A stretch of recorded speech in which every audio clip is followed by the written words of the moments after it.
Using the Braintree payment gateway involves a few simple steps to set up and manage transactions. Here's how to get started. Create a Braintree account. If you haven't done so, sign up on Braintree's website. After approval, log into your dashboard. Integrate Braintree. Braintree can be integrated into your website or mobile app using its API or available plugins for platforms like Shopify, WooCommerce, or Magento. You will need your merchant ID, public key, and private key from the Braintree dashboard to complete the integration. Set up payment methods. Braintree supports credit or debit cards, PayPal, Apple Pay, Google Pay, and more. Choose which payment methods you want to offer and configure them in the Braintree control panel.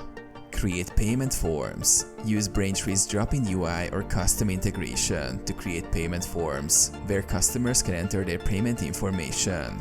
The drop-in UI simplifies integration, providing a ready-made, customizable payment form.